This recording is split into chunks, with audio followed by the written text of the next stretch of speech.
Pourquoi je me fais chier après tout?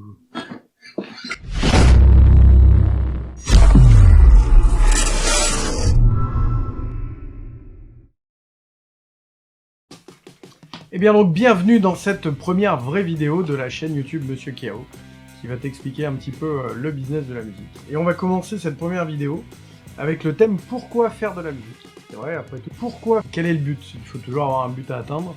Et quel est le but? Est-ce que ça va être par exemple pour jouer seul à la maison? Pour satisfaction personnelle, j'ai envie d'apprendre à jouer un instrument. Ça peut être pour jouer en groupe. J'ai envie de reprendre des choses que je connais, jouer avec d'autres gens, participer avec d'autres choses. Ça peut être pour jouer en live, j'ai envie de faire des concerts. Alors après, il va se poser la question de est-ce que je veux gagner ma vie avec? Totalement ou partiellement. Alors c'est là que rentrent plusieurs aspects, notamment c'est assez complexe de démarrer et de gagner sa vie avec. C'est assez risqué, non, si on lâche tout pour faire ça, ça peut être super épanouissant et intéressant. Mais attention, pour ma part, c'est un peu ce que j'ai fait, moi je préconise toujours le fait d'assurer un revenu par un autre moyen, un travail partiel, complet, et de commencer à développer la partie musicale tout doucement, et au moment où ça marche, soit commencer à lâcher un petit peu le revenu alimentaire qu'on a, et soit l'arrêter complètement si ça a démarré. Alors, il faut que j'arrête les transitions pour un exemple de revenu à côté qui peut être fait, si vous voulez rester dans le monde de la musique ou de l'audiovisuel, vous pouvez par exemple devenir technicien, monter des scènes, démonter, faire backline. Par contre, ça va vous forcer peut-être à courir derrière les cachets, ce qu'on appelle cachetonner, et faire des choses que vous aimez peut-être pas trop. Ceci dit, le boulot que vous faites à côté, qui est peut-être pas dans les techniciens ou dans la musique, vous l'aimerez peut-être pas trop, mais il faut bien faire bouillir la marmite à la fin du mois, donc à vous de voir, de trouver le ratio entre développer ma passion et vivre et gagner de l'argent. Donc posez-vous les bonnes questions, les questions seront personnelles, les réponses le seront aussi, il n'y a que vous qui puissiez définir votre envie de démarrer dans la musique ou de continuer et peut-être d'essayer d'en vivre. Si vous vivez chez vos parents, il faut peut-être aussi un peu leur demander leur avis parce que c'est eux qui subviennent à vos besoins. Si vous êtes en couple ou marié, forcément aussi à la maison, il faut voir un peu comment ça marche. Donc n'hésitez pas à demander à votre entourage et à en discuter ensemble. Et à la fin, prendre des décisions tranchées. Alors chaque décision ne sera pas forcément définitive. Vous pouvez adapter en cours de route certaines choses, il faut toujours corriger le tir si on a fait des bêtises. Mais voilà, posez-vous les bonnes questions dès le départ avant de vous lancer, c'est le plus important. Et tracez-vous un schéma bien établi. Voilà, cette vidéo ayant dégrossi un petit peu les différents aspects de pourquoi faire de la musique, nous allons tout de suite passer à la première séquence test matériel. Attention! La séquence qui va suivre a été réalisée en collaboration avec les plus grands studios hollywoodiens. Veuillez quand même nous en excuser.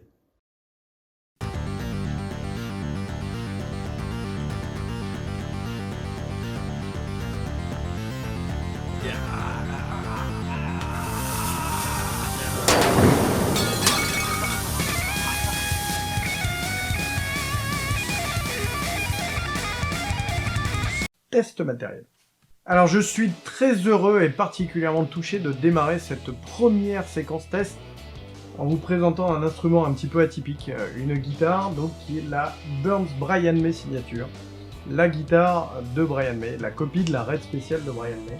Petite historique rapide, Brian May dans les années 60 est un jeune garçon, joue de la guitare, et puis il dit papa je veux une guitare, et son père récupère la poutre de la cheminée de chez le grand-père qui était là depuis 200 ans. Et donc dans ce bois qui à mon avis était un tout petit peu sec, ils ont sculpté une guitare, le manche, le corps, ils ont tout fait. Et ça a donné une forme un petit peu atypique, ils se sont inspirés d'une double cut, un peu entre une Les Paul, un petit peu croisée avec une SG. Et il a récupéré toute une tripotée de pièces autour de lui pour fabriquer cette guitare. Alors on a en vrac, j'ai ma petite anti-sèche, des ressorts de soupape de moto qui servaient au vibrato. Nous avons un support de sacoche de vélo, des micros trisonique, mais qui avait été rebobiné à l'envers pour donner un petit grain particulier. Une guitare qui a été faite avec le cœur et les tripes, et ça s'entend quand on entend le toucher, le grain de Brian May. Et donc, pour un coût total de 17 livres 50. Alors, 17 livres 50, ça fait à peu près la même chose en euros. Pour l'époque, ça valait peut-être un peu plus d'argent, mais en gros, voilà. Ils ont acheté que quelques pièces et il a réussi à se faire une guitare personnelle. Vraiment avec peu de... Il a mis des incrustations en nacre, mais pas aux mêmes endroits que d'habitude. Vous voyez qu'on les retrouve à la 3, 5, mais à la 7ème, il a mis 2 repères au lieu de 1. La 9, à la 12e case, 3 repères au lieu des 2 classiques, et ainsi de suite, on reprend le même schéma. Alors celle-ci est une Burns, il y a eu différents fabricants à travers le temps des copies de Rare spéciales. Dans les années 90, c'est Guild qui ont été les premiers à faire des copies de Rare spéciales sous licence. Brian May a bien évidemment donné son autorisation. Ensuite, il y a eu Burns qui en a fait, et donc maintenant, c'est les Brian May Guitars, BMG, qui en vendent toujours et qui les déclinent en différents coloris, différents modèles. Voilà. Mais on garde toujours un esprit avec les micros Burns Trisonic, les petits sélecteurs dont je vais vous expliquer qui font la particularité de cette guitare, un potard de tonalité et un potard de volume. Un vibrato qui n'est pas le même que celle d'origine, mais qui est un vibrato normal, entre guillemets, classique, qu'on retrouve sur d'autres guitares. Alors, je vous disais, petite particularité au niveau des petits sélecteurs qui sont là. Pas de sélecteur de micro classique 3 ou 5 positions, mais 2 rangées de 3 sélecteurs. Alors, ces mini-switch servent en haut, servent à activer ou enlever un micro, alors le mettre en on-off tout bêtement. Donc micro grave, micro milieu ou micro chevalet. Donc on active, on l'enlève, ce qui fait que vous pouvez vous retrouver avec je mets que le haut, que le milieu, que le bas, je mets les deux en haut, les deux en bas, je mets le haut et le bas, je mets les trois ensemble, ou j'en mets pas et je coupe toute la guitare. Donc ça vous fait déjà, si vous calculez un peu, je vous laisse 3 secondes. Ça fait donc 7 possibilités de configuration de micro, donc vous voyez, on dépasse déjà les sélecteurs 5 positions qui sont les plus classiques par exemple sur une Strat et les plus développés. Mais la deuxième rangée intervient derrière, puisque la deuxième rangée sert à mettre en phase ou hors phase chaque micro. Donc vous avez enclenché ces deux micros là, vous vous retrouvez entre guillemets avec un humbucker classique en haut, mais si vous mettez celui du milieu hors phase, vous retrouvez la position 2 d'une Strat. Pareil, ceux qui voient. Donc un son un peu claquant, un son un peu à la Stevie Ray Vaughan, un son de position 2 de Strat qui claque bien, qui est bien envoyé. Même chose bien évidemment sur ces deux micros là, ou si vous prenez les deux là, en mettant un phase hors phase, vous avez tout le... Bon, le plus simple à la limite, c'est que je vous fasse écouter tout de suite ce que ça donne. Alors pour ce test, j'ai sorti le Vox, en gros le matériel que Brian May utilise depuis ses débuts. Un Vox AC30, alors lui il s'embête pas, il met tout à fond quasiment, il règle un petit peu la tonalité, mais on le pousse à fond dans les derniers retranchements.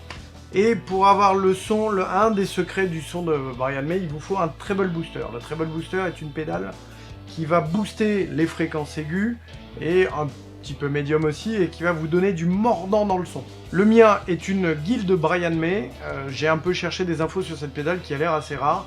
A priori, sortie à 250 exemplaires, elle était vendue avec les raids spéciales fabriquées par Guild dans les années 90 et fournie entre guillemets gratuitement avec. Et j'ai réussi à en trouver une, quelqu'un qui en vendait une, et je l'ai récupérée. Alors, ça a vraiment le son Brian May, ça a le grain, ça a le mordant. Et là aussi, on est dans le basique. Un bouton pour l'enclencher et un bouton pour régler le niveau. Rien de plus, et après on envoie le pâté. Je branche tout ça, et c'est parti. Donc pour ce test, je vais utiliser un médiator normal. Il faut aussi savoir que Brian May joue avec une pièce de 6 pence, qui n'est plus en circulation, mais il y a une petite collection. On en retrouve sur le net un peu partout. Donc ça lui donne encore une attaque un peu plus agressive, un peu plus incisive. Bon, moi pour l'instant je paye mes cordes, donc j'y vais avec un médiator en plastique normal. Ça joue un petit peu, mais on va s'en sortir. Donc je vous ai parlé de la config des micros, on va regarder rapidement comment ça marche. Donc là pour l'instant j'ai rien. Si j'enclenche le premier micro, on a un son assez chaud, assez gras, baveux. Si je mets le micro du milieu, on retrouve un micro standard, un peu plus équilibré. Et le micro du bas. Là voilà, les tonalités aiguës arrivent et le mordant est tout de suite présent. sachant que les 3 micros sont identiques. En enclenchant les deux du haut, voilà, tout de suite le gain arrive et ça commence à mordre un petit peu. Les deux du bas, la même chose avec un peu plus péchu. Et si je mets les 3, vous avez quelque chose de très rond, très compact, très équilibré au niveau des fréquences et qui est super intéressant. Maintenant, je vais vous montrer la mise en phase et hors phase des micros. Et là, on peut trouver des trucs très intéressants comme des trucs très plats et bizarres. Je mets les deux micros du haut en fonction et je mets le micro du milieu hors phase. Vous voyez tout de suite, si je le remets, là on retrouve le humbucker qui arrive. Et si je le mets hors phase, tout de suite le son strat, plus claquant, plus funky, qui démarre. La même chose bien évidemment si je mets les deux en bas. Question que l'on me pose régulièrement, et si je change les deux hors phase. En fait, si vous mettez un phase, un hors phase, ou un hors phase et un phase, c'est exactement la même chose. Vous allez tomber sur le même son, forcément. Je vous disais qu'on pouvait retrouver des sons très plats, très secs, très particuliers. Si je mets en marche les 3 micros et que j'en mets 2 proches hors phase, je me trouve avec quelque chose de très plat, très sec, très agressif, pas du tout de basse d'aigu, même si je mets les deux du haut. Là, on retrouve un peu de rondeur. On a quelque chose de très sec, très énergique. Ça vous fait vraiment une guitare qui part dans tous les styles, très polyvalente. Qu'est-ce que ça donne maintenant en saturé? Je vous montre ça tout de suite.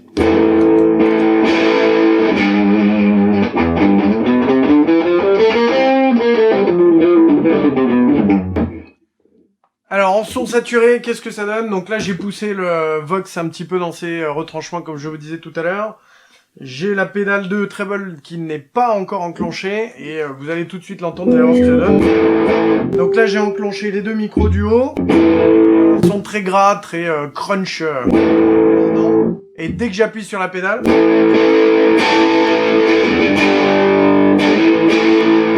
là on a tout de suite le grain qui arrive et on retrouve la touche lead de Brian May qui arrive assez rapidement.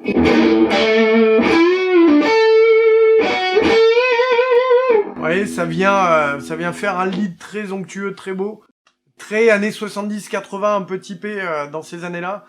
Pas trop d'effets, un peu dépouillé. Là, clairement, j'ai guitare, le treble booster et le Vox. Rien d'autre. On est vraiment dans le pur, dans la nature. Et là, on retrouve l'essence même, l'essence organique de l'instrument, qui vient...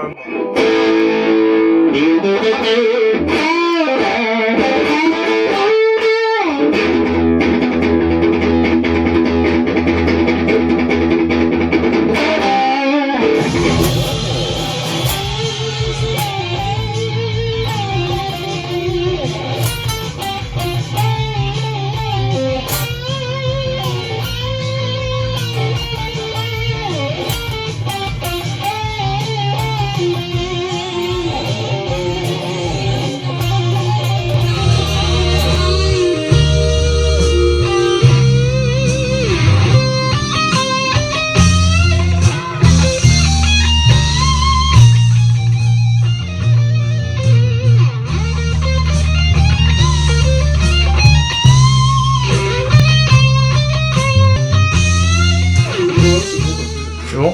Attends, juste faire une seconde. Oh mais non, mais j'ai plein de merde. J'ai envie de m'éclater, t'as un truc à voir? Ouais, En gros, je suis avec la blouse blanche. Ah mais le micro, du coup. J'arrête avec un petit peu, bordel.